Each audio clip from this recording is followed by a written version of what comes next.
1. Please work. Love Talk Radio.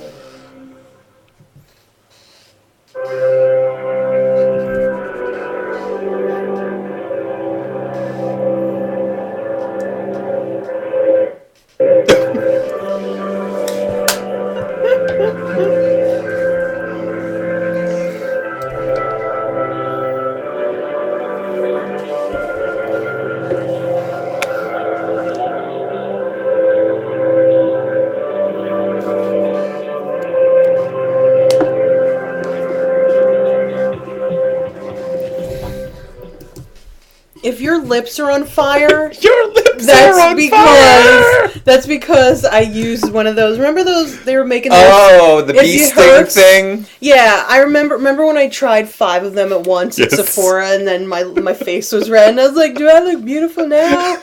Yeah. Welcome to the show. What are we? Lady and the Gent. Yes. I'm Lady Hope. I'm the Urban Gent. And we're wacky. We're Happy crazy. spring. I'll blame the season, but it mostly is just us. Yes. This is how we get. We've had many springs together. Yes. Many crazy semesters, but I'm glad it's finally warming up. Toujours les printemps. I said that all wrong. Printemps. Toujours l'été is what I say forever summer, though. Oh. Toujours l'été. Well, for you it is because you're tan 24/7. Yes, thank you. You look like it's thank forever you, Jersey summer. Shore. Thanks, tanning place. I don't know if you can Beach like. Bum Tanning. There we go. I was like, if you Future want to sponsors. plug, maybe they give you a discount, something. Maybe something nice. Anyway, welcome to the show. I hope everyone enjoyed the reruns. Where's our sign? Where's our sign? I have to talk to a very special man who is a very busy man, but I will see him tomorrow and discuss. It's okay. It's 9 Inch Nails still, and there's a new album coming out, but soon there will be a cool background made by my dear boyfriend. But anyway, until that happens, we've got my wacky. We should still have the lava lamp in the back. Yeah. I feel like that's part of the kitsch. The kitsch of us. But anyway, I thought it was kind of cool that we had reruns, so we've been on the air long enough to be in syndication. Yes. We're almost old pros at this. So it was pretty cool. But new episode tonight. But before we get to our very special guest, and we have our time with him, we want to start off with our new favorite segment. Our sounding board. Our sounding board. The suckiest thing that sucked this week. Doo-doo. Doo-doo. What's yours? Don't know if I have one. That's good. I had a really bad headache today and I felt stressed. Okay. There's a decision. I don't think this is sucky, but I get very stressy and maybe I need the stress management. There's probably some people on this channel I could talk to about that. Exactly. We'll find out next month on Authentic April. Yes, we've got a lot of our buddies coming up from the station.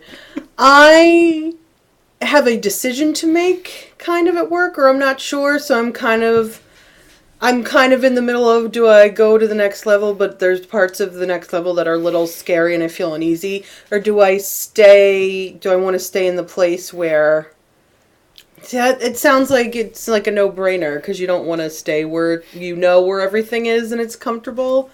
But the next level is scary and uneasy because it deals with subject matter that I'm not good at, which would be mathematic related. But it's all Excel based. But it is Excel based. And like you said, you have a Excel class workbook that I could look at. Classes and learning. I would say break out of your comfort zone, Vanessa Williams. Okay.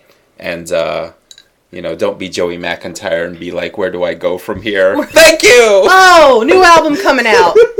New Kids on the Block in May. You know what? They grew up so nice. We're very excited. We were fans when we were little. Yes. Yeah. And now we're fans now. Now we're fans that were a little bit older. I don't, like I said, it's not a sucky thing, but where you just sit and you're like, I really got to think about stuff. That is if the opportunity is presented to me. There may be a chance where somebody else is better fit, and that's what happens. And then the decision's made for me. The intellectual answer to an emotional problem would be just, picture that you got it. Exactly. There's that. As we learned through our many trials and tribulations with the law of attraction. And learning to picture things. Have it in the now. Yeah, exactly. And all that. Not really that sucky. Just kind of vexing. The headache's gone. Mm-hmm. So I'm happy to say it was towards the end of the day before I went to Yogurt Town. I have a weird new thing where they opened a TCBY by my work. Like and it's I don't 1986. know, I feel like it's 86 and Mom's taking me to the mall and I was excited to go. But when it melts, it turns into a watery, like, flavored pool of mess, and then you start to wonder, is that really food? Yeah, well, now... So well, I'm like, maybe I shouldn't eat this. Well, if you do get sick from it, you can't sue Monsanto anymore, because the president signed immunity to Monsanto if they discover... If they discover like, that their nightmare chemicals in there? Their nightmare chemicals can kill us. I'm sure they have something to do with this stuff because I did look at the ingredients and I was like, it doesn't just say milk and eggs and sugar. There's a lot of correlates in what we're talking about. There are lots of other big words, and then this is a topic we're going to definitely discuss with our guests coming up. But let's do your thing, my friend. I think besides work, I told you that, I don't know. He's not back in the picture, but he's on the periphery, and I've been trying to avoid right over here him in my periphery. But my best friend, who I call Spencer, or better known as Dan, who's been on the show, so I can say it. Our buddy Dan. Had to text me and tell me that rom-com guy was at the tournament this weekend. Which I hadn't seen him this whole time. I was going to ask how long it had been. And it's all coming back to me now, Celine, and I don't want it to. No. There's just that flood of things, and things just went dead with the other guy, and I'm back to my place where I just don't want to do this anymore. So you're in the no thanks zone? No thanks. I don't want to feel this way. We'll see you on the 21st when we go visit Charlie. Yeah. In Asbury. Oh, by the way. Yes. Charlie, what made Charlie think he could match me up with someone? He gave you a match? Yeah. You didn't tell me. Match me up. I've been trying not to talk about it because it was like a little disappointed. Yeah, but who are you not? You're going to tell this girl everything. Come yes. on now. And so Charlie. Okay, so I told Charlie. This is Charlie the matchmaker from previous show before. What the heck was its name? Bad at it. It was like two shows ago. Yeah. So I told him when we met. He did the interview for the matchmaking, and I told him. Cool. Either you're tall, dark, and handsome, either Greek, Italian, or Middle Eastern. You like yes. Yes, or you're short and built. Italian or like Greek. Italian or Greek or Middle Eastern or even ginger. You'll take a ginger? I love a good ginger. Nice, especially a muscly one. Why did you know my volleyball schedule, you know my work schedule. Yeah, you know my interests, my culinary and sporty interests. Foodie and a sporty. Foodie, sporty. Yeah. Why would you... Why? And I was trying to stay open from his book. You have to stay Love open. Made Open. Okay. Love Made Easy, his book. Open to love. Open to Love, available on Amazon. Open yourself to love's possibilities. Yes, thank you, Christine. You're welcome. Boundaries are the enemy. Boundaries are the enemy to love. Watch The Sweetest Thing and you'll know what we're talking about. Exactly. So back to Love Made Easy. So I'm walking the talk. Okay, good. And keeping my mind open and trying to stay available. But why would he think that I wanted someone tall, blonde-haired and blue-eyed, works on Broadway, and... Yeah, we have no converging interests. Did you meet him? No. You saw the thing and you were like, dude. No. We talked and we talked a little. Phony? No, chatty? text and email. Oh, Charlie starts everything off with email. Okay. And I tried to keep my mind open because from the start, I saw the pictures and all that, and I was like, I'm not going to be attracted to him. Is that the wrong thing to do? But if you're saying that, but you're also, if you're looking at someone and you don't feel it, then you don't feel it, right? Okay. The blonde hair, blue eye thing was very early college. That's not me now. That's many urban gents ago. Yeah. That was at Abercrombie Phase once, which is weird. You didn't even mention that, I'm sure, to him, so it's strange that that's what came up. Mm-hmm. So it was a mismatch from the start, and so you guys just don't talk anymore? No, because I'd been running around for the tournament, and he has a big show. And is he in a show? No, he does the makeup for it. Which show? Can you say? I don't even know. Can you get me tickets?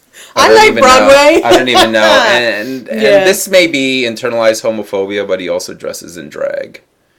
I thought you never... But you like the drag queens, but you're never attracted to a drag queen. No. Right.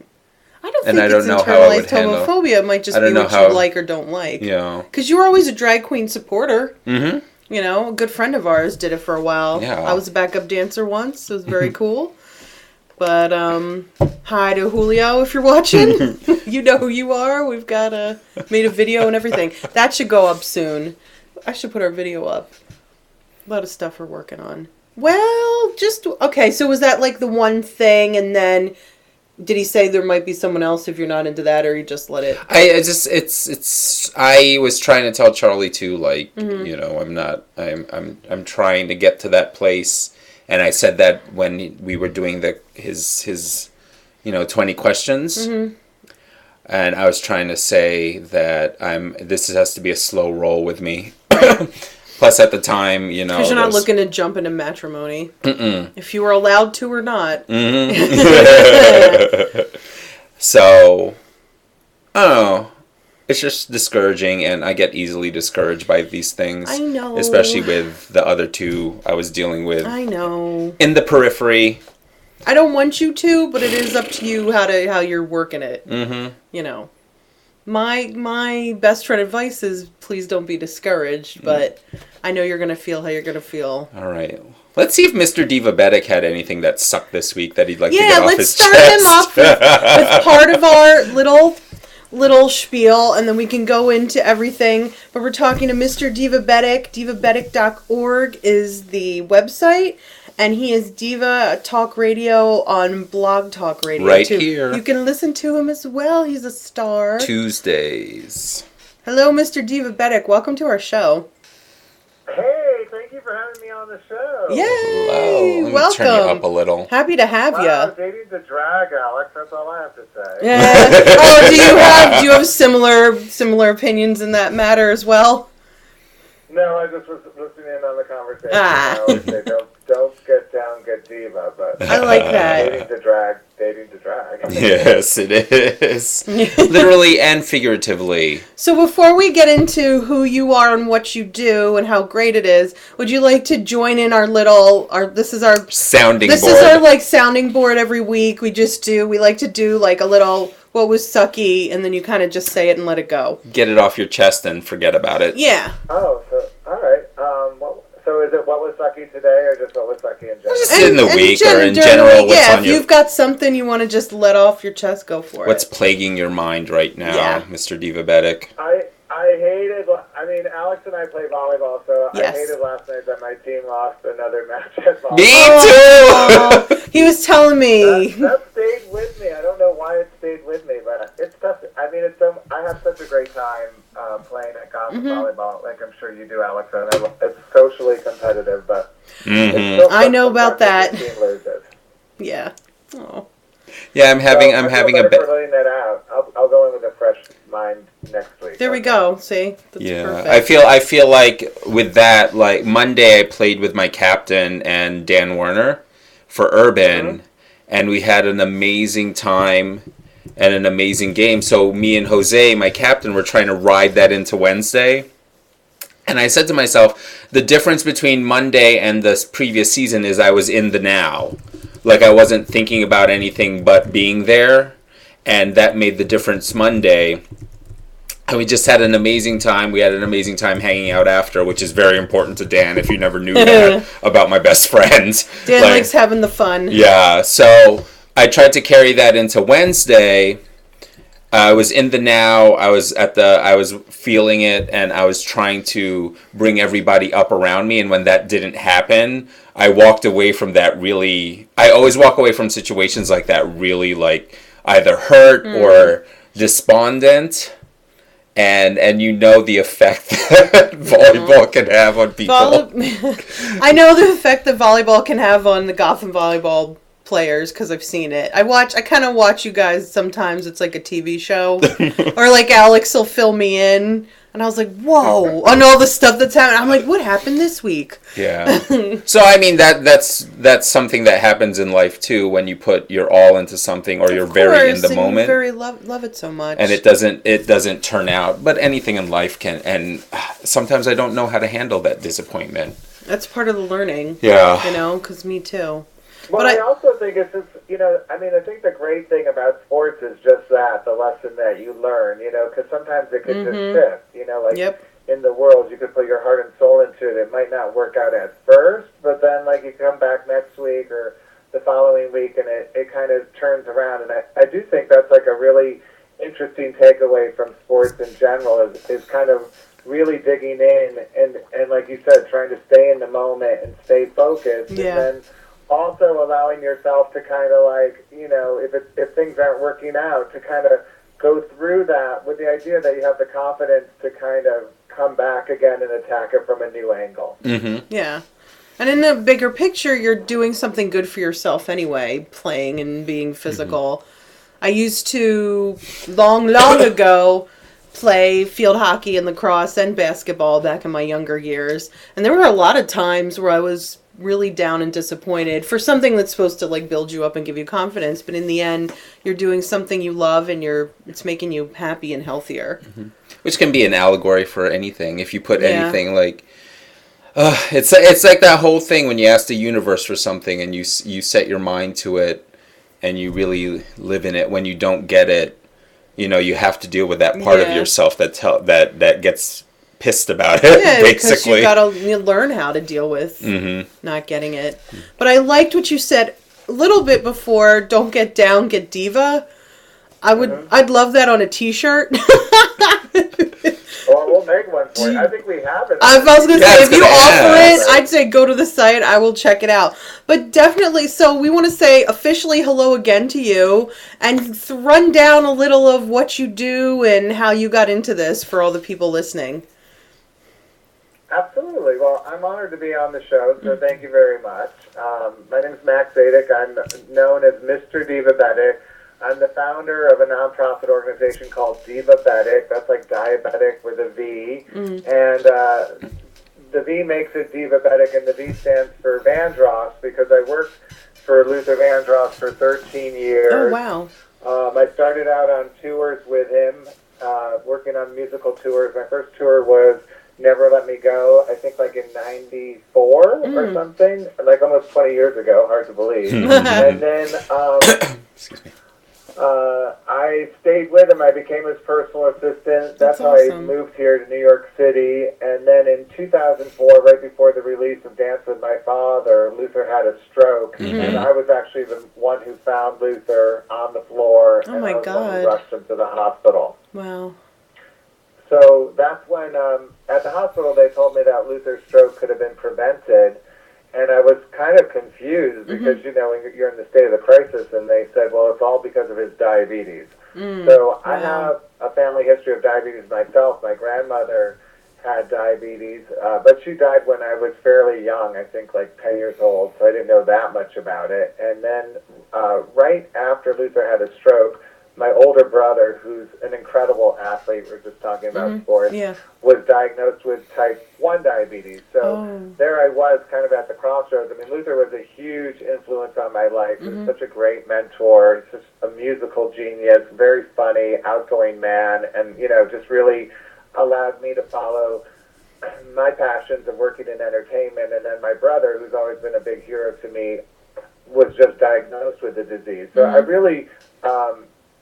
ironically enough, started an outreach organization more geared towards women. Okay. But the idea was, when I found out that Luther had the stroke and it was related to his diabetes, the record label asked me to go out and promote the Dance with My Father album with his mother, and I just thought it was really a mistake that they weren't telling people. They were telling people that Luther had a stroke, but they weren't saying that it was related to the diabetes. And I wanted to make sure that people understood that so that they could keep their house a home and prevent a stroke or blindness or amputation from happening in their lives. Yeah, and that's something like you were just saying. I feel like maybe it wasn't talked about enough, but I feel like maybe now more people are, and I could think of why did I just forget her name? Paula Dean, and stuff like that, where it's like people should talk about it more, because I feel like it affects a lot of people, or maybe people who are pre-diabetic and need to start thinking about taking care of themselves better, because you could just educate so many people on what to do and really help them out a lot. Yeah, I had a history of diabetes in my family, but you were the Lady Hope. Allison was pre-diabetic. I was pre-diabetic. I do. Yeah, I can tell you a little bit about this, Mr. Divabetic and everyone else. Back when I was heavier, before surgery and my and some of the weight loss, I was pre-diabetic, and that was for a big chunk of years. I remember I was tired all the time. I was, all the symptoms and issues, and then the weight gain, and I would literally eat and then fall asleep. And I went to my doctor, did the whole test, and they're like, hey, guess what? You have impaired glucose tolerance, which was pre-diabetes. And they're like, you could get it. You have to watch yourself and be careful. And so I started to learn more about what I was eating, how I was eating, how all this different kind of food affected me. And I had no idea through my whole life, what certain food would just do to me.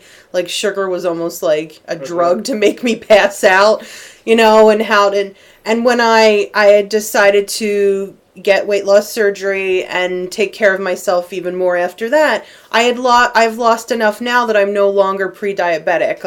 And when visiting my endocrinologist earlier last year or whatever, doing the test, he was like, hey, guess what? Your numbers are good now. And that felt really cool. And I was lucky to have that happen, but I still in my head sometimes act like I am, so I think about food that way and what I'm eating, what I'm choosing, and when I'm eating it.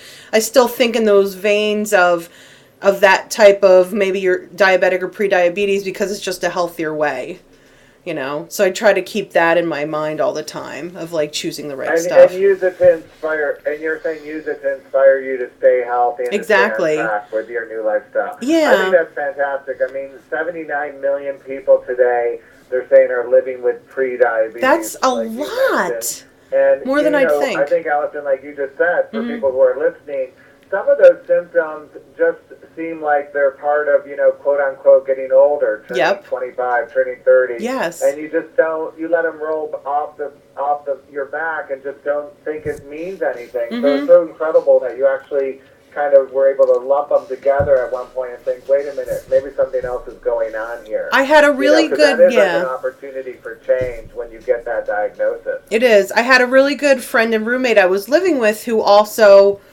was at the time, and her mom also was.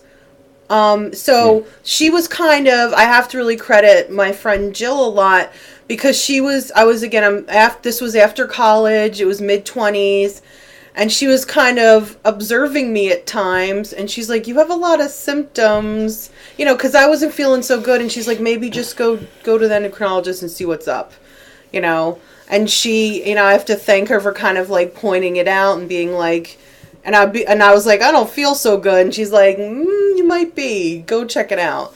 And, like I said, that's important. Yeah. That's important, too, that you're saying go to an endocrinologist, not just your general practitioner, although I'm sure they could have done a glucose balancing test as well. I mean, sometimes, these symptoms really require seeing more of a specialist. That's what I think it's so incredible for people living with type 2 diabetes. Most people with type 1 are seeing endocrinologists. Right. But people living with type 2 who are listening really should investigate bringing an endocrinologist into their healthcare entourage. Oh, yeah. I didn't feel like I had enough knowledge at all about it until I started to see an endocrinologist. And then, I don't know if most of them do this, but mine was paired with a nutritionist that worked with her.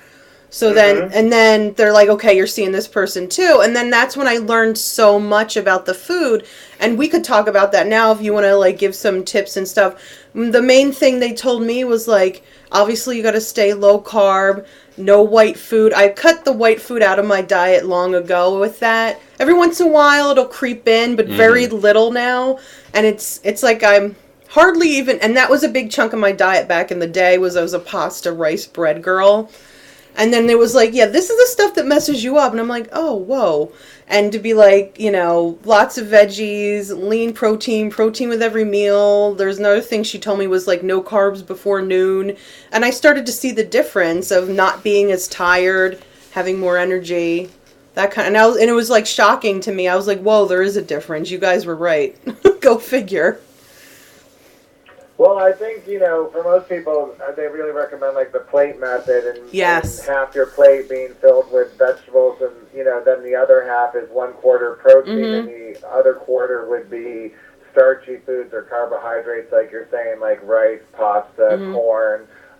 Complex. But I think the important thing is, like, you know, like you just said, is if you're, it's not one size fits all with everyone. You really have to sit down with a nutritionist and kind of look at what you're eating. And I think another important tip you just mentioned is kind of being aware of how these foods affect you. And so many of us are running to Dunkin' Donuts every day, grabbing a bagel, grabbing a donut. Like you said, we're tired at the office. We're just getting more and more coffee.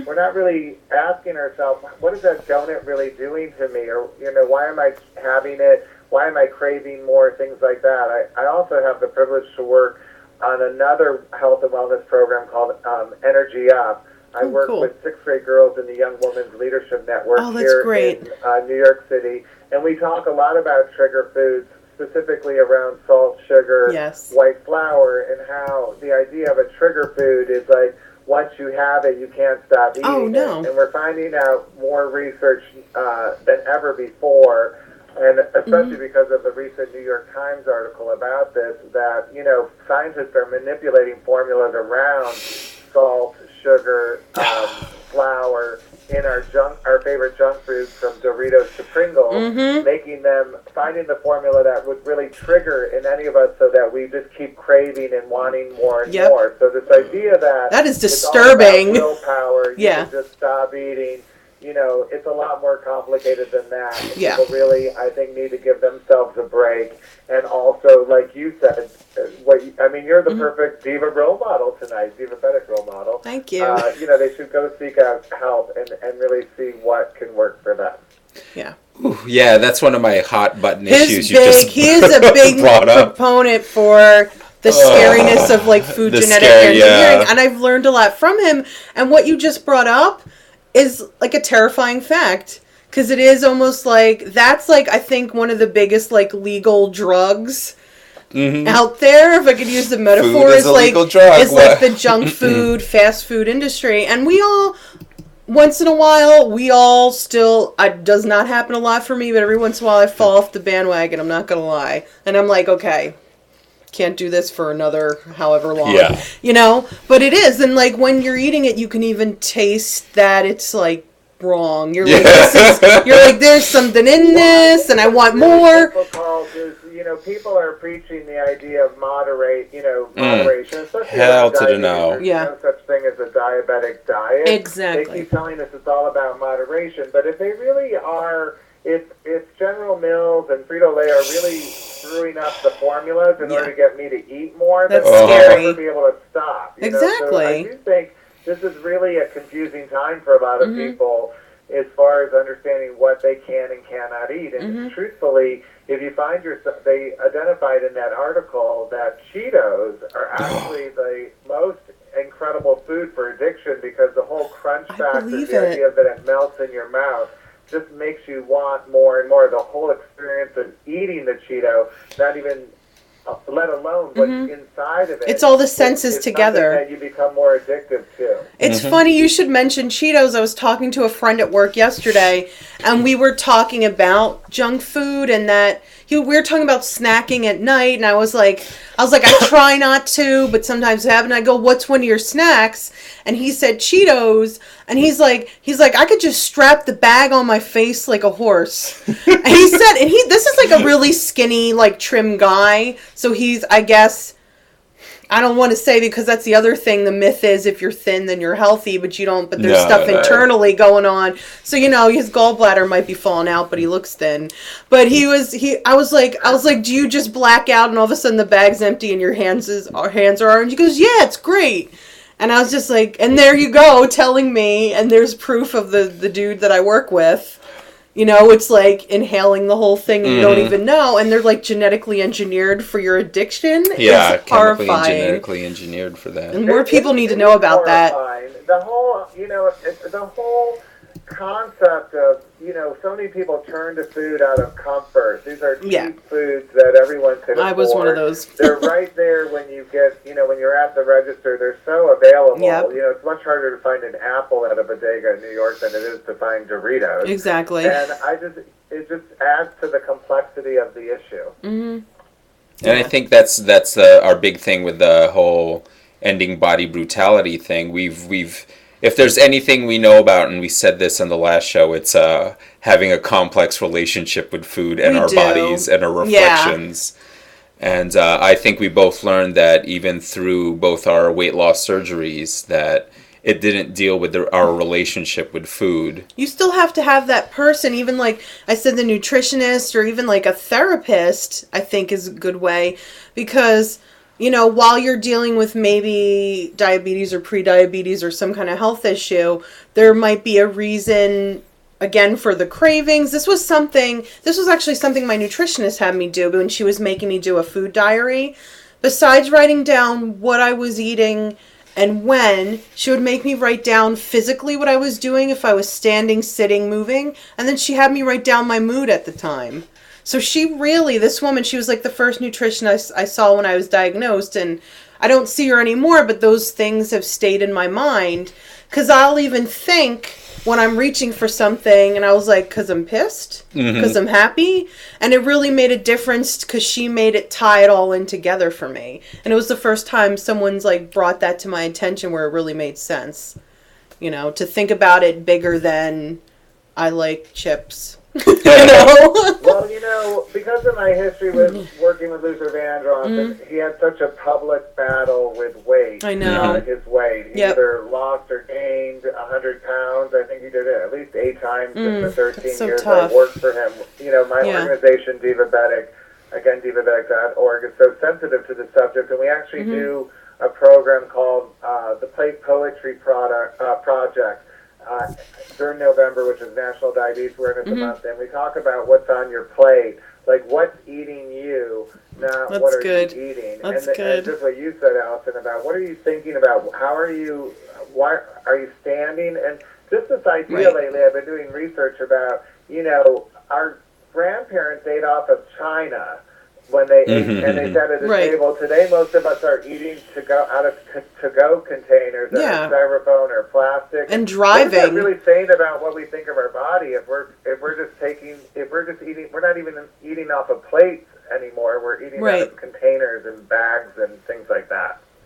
Oh, that's a brilliant way to look at it. I never thought of it like that. That's great. It always strikes me as shocking or weird that people don't think about what they put into their bodies. That's they'll just eat or put anything into their bodies and not think of like people think I'm crazy sometimes. I love going to, when we bumped into each other at Organic Avenue, and I always check in there on Facebook, and I like that you do that. Yeah, and I'll always get comments from people like, that place is so expensive, and I'm like, I turn around and say, pay one less bar tab and you'll be able to afford the $7.50 raw organic pressed juice. How about that? Yes. You wanna what are you choosing to drink? Yeah, I'd rather have a better choice. I'd rather not have 3 beers at Gym Bar so I can get this like green juice with kale and collard greens and spirulina in it. Yeah.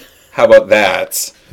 So it just sparks debate. There's a lot of mindless, there's a lot of mindless eating going on. I don't think we're like, Alex, we play volleyball all the time. Most people are drinking Gatorade. Gross. You might as well just eat a Snickers. Is really contained in those. That's the thing. It's being advertised by national sports heroes and top athletes, and it's being, we're being told these are the drinks of champions, but at the end of the day, it's just another carrier for sugar. Sugar is. and chemicals. That's another thing, and I'm glad you said the carrier for sugar.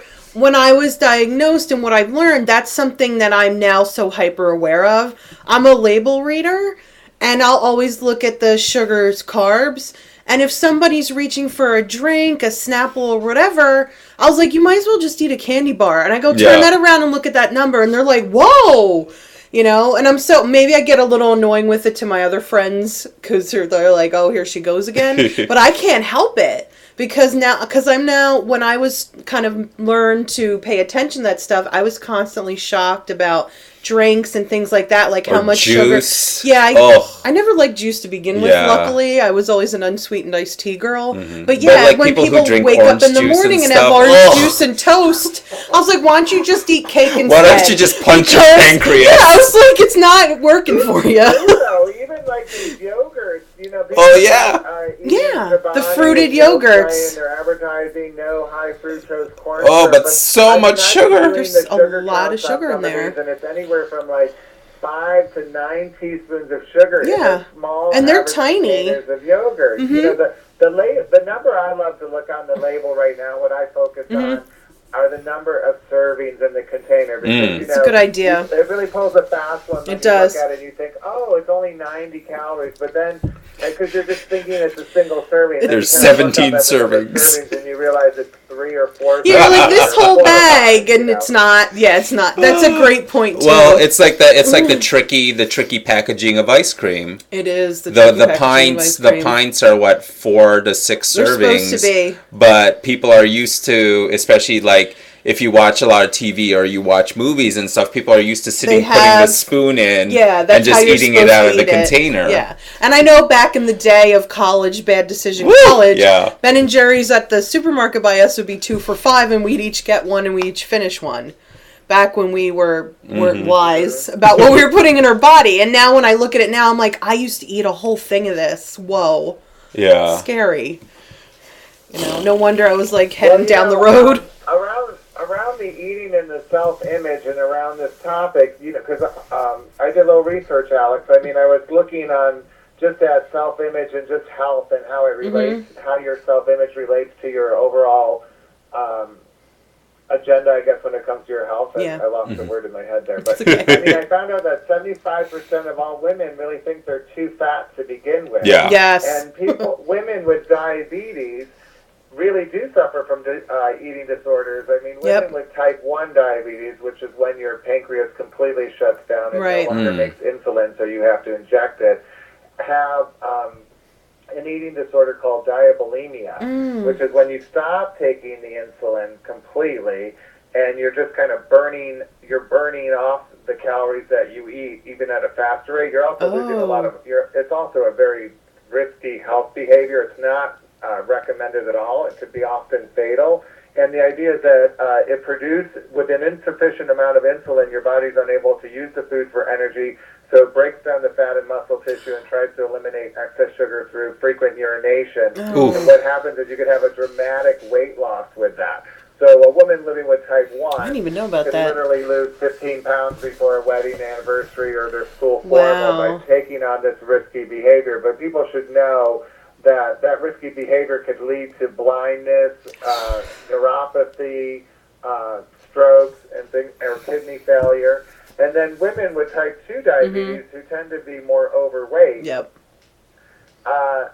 they often have a lack of sexual desire or libido, a loss of libido. And they might have problem having an orgasm because they are dealing with neuropathy, which is when you have that lack of sensation, obviously. So, it affects the nerve endings. Not feeling good about yourself to begin with. Right. How would you even trigger the idea of wanting to feel better about your health? Because and we really do believe this at Divabetic. You really have to feel good about yourself and in order to improve your health. That's where it starts. The idea that people, I think the idea that we have a lot of self-loathing going on, that we're not feeling good about ourselves. We're not really looking at we might not be looking at the impact of how it's affecting us, and it might come out in our food choices like we were just talking about. I mean, not only is it complicated to determine how many servings you're eating, if that contains sugar or not, if that's the right thing, but you also might be doing it just out of reckless abandon because you're just not feeling good about yourself, or like you described earlier, Allison, just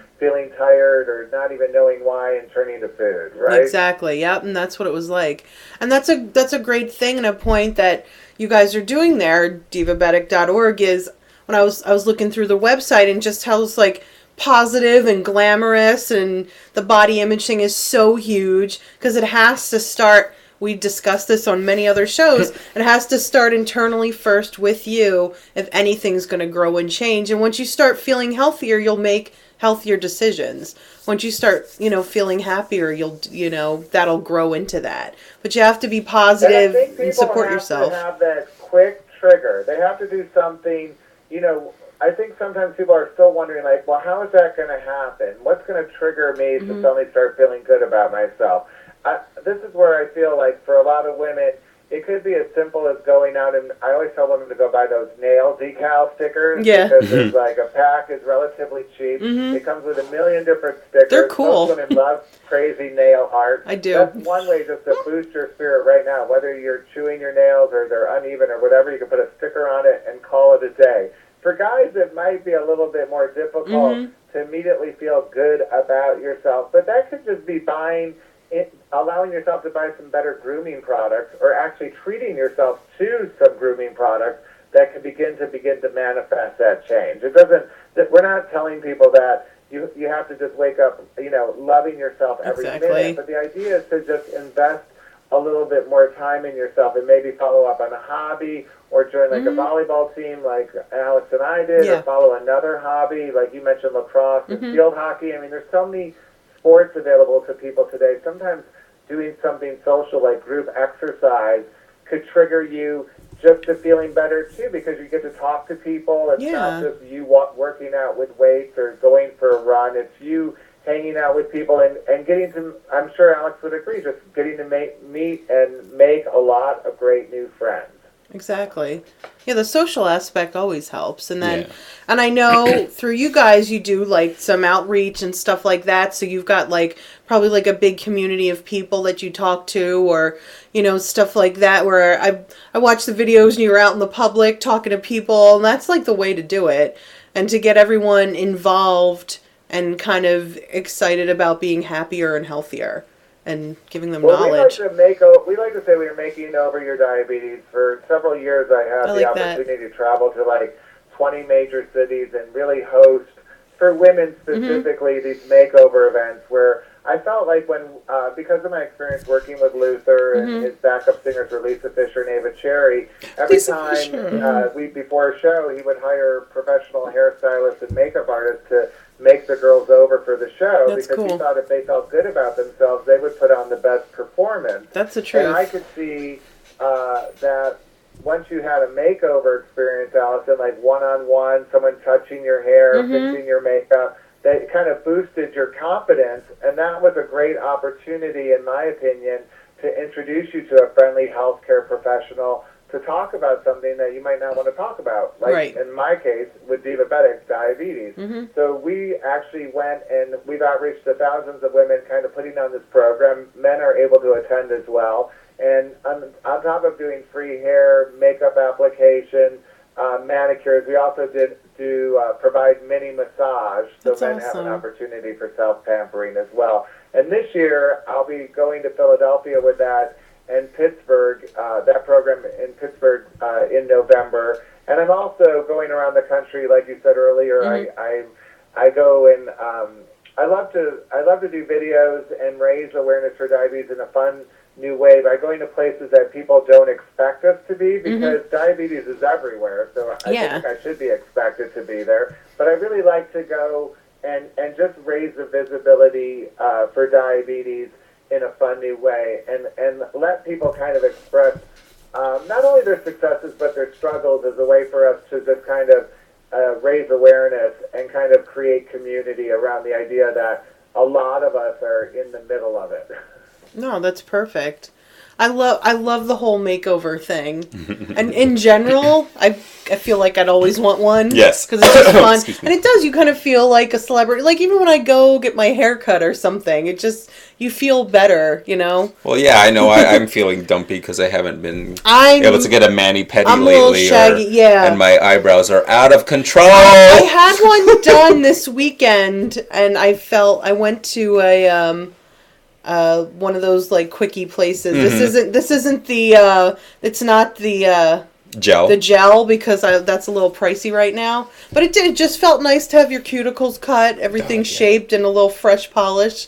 And then I was like, ooh, with my nails the whole time. And that's a great idea. And that's where it starts. And it's like a physical thing to bring out how you feel mentally and to go from there. Well, that's also one of the... Alex, people with who are listening who have diabetes, you can have a safe manicure, pedicure. We do have the guidelines That's great. on our website for that. So if people are thinking about having a manicure, pedicure who have diabetes, they should definitely do a couple quick things just to make sure that they're taking care of their health when they do that pampering service.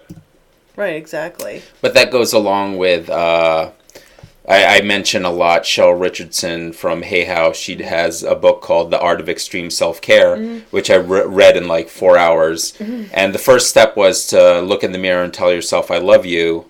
And until you get used to it, and without feeling silly. Yeah. But this one of the other tenets is also learn to groom and take care of yourself, because that is showing an external act of making yourself feel better. Your subconscious and your brain listens to that and sees that, and it receives it as an act of love towards yourself. It's an act of self-love. So even little things like that could build the foundations of learning to get to that point where you really love yourself. Exactly. To really build the foundation to where you love yourself, and then it becomes natural. It becomes your instinct to do that instead of the doubt and the self-hate and not liking the reflection and all that. Yeah, which we're trying to erase, that's for sure. That's for us. Yeah. But we got some time left, and I know you were talking about the fun ways to do outreach and get people to learn about the knowledge. 1 second Oh, before. yes. 1 second before. 1 second Lisa before. Fisher, was that the Lisa Fisher of the How Can I Ease the Pain fame? Absolutely. Yes! Oh! Thank you! We're playing backup for Yes! backgrounds for You're so the Rolling funny. Stones for years. Oh, I think cool. She still does. She's going to be featured in a new movie that made its premiere at Sundance Festival this year called 25 Feet from Stardom. It features all the top backup singers, background singers. Oh, that's so say, cool. Yeah. Sting, Rolling Stones, Aretha Franklin, several Awesome. Luther's background singers are featured in that movie. I think Bruce Springsteen. So Lisa Fisher is an amazing woman. I've worked with her many times. She would come to the hospital after Luther's stroke, and she would do singing lessons with Luther, which was just great. That's awesome. A Grammy Award-winning artist taking time out of her busy schedule to work with Luther after the stroke. That's so An cool. amazing song. People should check Yes, it out. How Can I Ease the Pain is one of my favorite We'll songs throw ever. it up on our site after this. I did interview Melba Moore. Yes. You were on my podcast. He was about on, that. yep. Melba Moore, another incredible person. I mean, for people struggling, I wanted her on the show. The interview I did with her was really talking about all the personal issues she's had to do and the things she's had to overcome to get back up on stage and do the things she loves. I mean, so many people we know struggle with finding a passion in their lives, and here she was always passionate about performing and singing, but it was those other things in her personal life, her relationship with her husband, that really were her downfall, and how she overcame that to get back to what she loved. I just think it's inspirational for anyone who feels like they're struggling listening tonight. Definitely find inspiration from Melba Moore. That's why we perfect. titled it. It's standing right here. So as we've got some few seconds left, I want to play a game. I love the game that you play when you go out into the public and do serve, taste, or trash. if you want to explain Yes, that a I do. little. Are we ready to play? Yay! Explain. Explain to the public. I guess if you guys are on camera, I'm not on camera, but I'll say it anyway. Okay. In my mystery bag, Allison and Alex, Yes. I have three fruits and vegetables. You have to tell me which one you would serve to the rest of us, which one you would taste for yourself, and which one you would trash. Okay. Are you ready for your three options? Yes. Okay. All right. Your options tonight are Jerusalem artichokes, oranges, and kale. Allison, which one would you serve? I would serve the kale because I cook that a lot and I know what to do with it. What's your favorite way to serve it? I actually make, and I did this for my boyfriend and I a few weeks ago, I make a kale lasagna with ground turkey, and the kale is a substitute for noodles. And it comes out... Oh, I love it. It comes out really nice. You really don't even miss the pasta, I'm telling you. And it's too... Are we going to blog about your recipe later? We will. I'll put it up there. He's an Italian and I'm an Italian. If we can handle that, then that means it's pretty good. I love it. And Alex, which one would you serve? I would serve the kale too because I make kale a lot also, but I make it with collards and Swiss chard with some garlic and some garam masala to make it spicy. And I usually use that as a side dish or my main veggie if I'm making like a steak or something at home. So I did that when I started to do that when I read The Body Ecology Diet by Donna Gates and started to beef up my veggies on my plate. So I would serve that to people. Both of those recipes sound delicious, but I'm right now in love with kale chips. I can't get enough. Oh yeah, I love kale chips. That's like the most fun way to have kale. If you don't like kale, that's an easy way to enjoy it. Allison, which one would you taste? You have oranges and Jerusalem artichokes to choose from. I taste the artichoke, but I've never cooked an artichoke for myself, but I've always wanted to learn. And Jerusalem artichokes are very different. A Jerusalem artichoke? Yeah. Very different. Are they from regular, different from regular? Again, I'm thinking of hearts in the oil because I'm a guinea. But yeah, I don't know. You can't just pop that off and taste it though. You need to like do something to it. Right? A lot of people Saute? make them in soup, but we're going to have a chef, Robert Lewis, on my upcoming Serve Taste or Trash podcast, cool. which is Tuesday, and he'll be talking about how you could roast the Jerusalem artichokes. They're pretty delicious. I just found out about them when I was in South Carolina visiting a farmer's market. Alex, which one would you take? I would do the same thing because Jerusalem artichokes have been in smoothies I've had. And they've also been on Chopped on the Food Network. He's like a Chopped wizard. Celebrity vegetable. I love that. Oh my gosh, so what's going to happen to the orange, Allison? I know it has a ton of sugar, so I wouldn't want to eat it anyway. I'd have to get rid of it. Same for me. I'd save the peel to boil with some cinnamon and cloves on the back burner of my stove and make my house smell nice. Yeah. I love that. Why are you trashing it, Alex? The sugar content. It's why I don't eat bananas too. Because the glycemic index and it just goes with the whole blood sugar thing. About fruit in general, like with a high sugar content, is like, again, going back to what we were talking about earlier, no one reaches for the scrawny orange. We always go for the big one. And when you're looking at these oversized oranges, especially or apples at Fairway Market, you really have to look at that and realize it's more than one serving. It's at least two. Yep. Yeah. And, you could easily quarter an orange and not feel like you have to eat the whole thing, or an apple, and still be a lot of people with diabetes could still enjoy or should enjoy all the fruits they love, because some of them are so high in fiber as well. But definitely the portion is important when you look at nature's offerings, because they don't come packaged for us. That's true. Yeah. I switched to grapefruit. I like the taste better too. Like it's 1979. Your grapefruit and your my tab. Your I know. In your yellow tile kitchen. Part of a balanced breakfast. Oh my gosh, we had so much fun with you. Yes. I gotta meet you in person. I gotta roll out to some Gotham event so I can give you a hug. Or come to the Easter parade this weekend. weekend I'm going to be at the Easter Oh, Parade yeah. on Fifth Avenue playing Serve, Taste, or Trash. Awesome. And everyone could join us, or they could tune into my podcast Tuesday night. I'm on Blog Talk Radio as well. Yes. Excellent. And or definitely check out the videos on Divabetic.org. It was so much fun being on the show. I loved tonight. watching Thank those you. videos. Thank you, Mr. Divabetic. That's Thank right, Divabetic.org. Happy 8th anniversary also to you guys this year.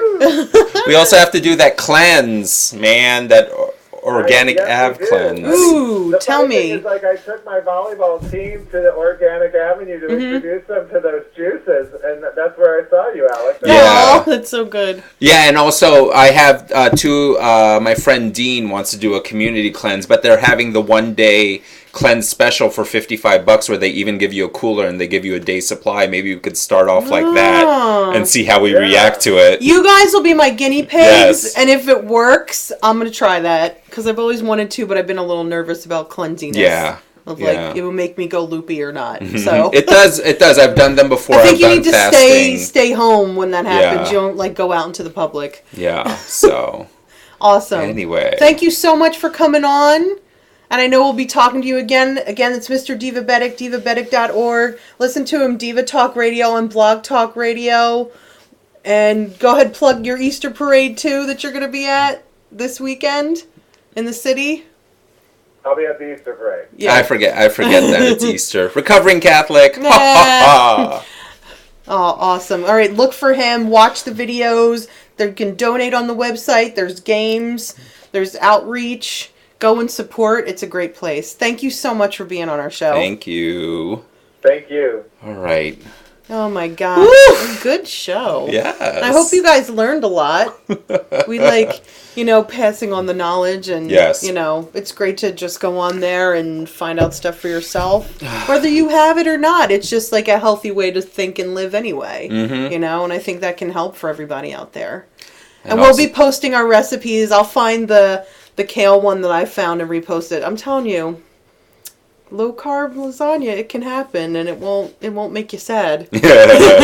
Also, this was like our prequel to Authentic April coming up next month, where we're having Yes. hosts from Authentic You come on our show and tell you what they're about and tell us what we're about, because we don't know sometimes. We also like to do the tell me about Tell me. me, because we're gonna have We're- Mia. yeah.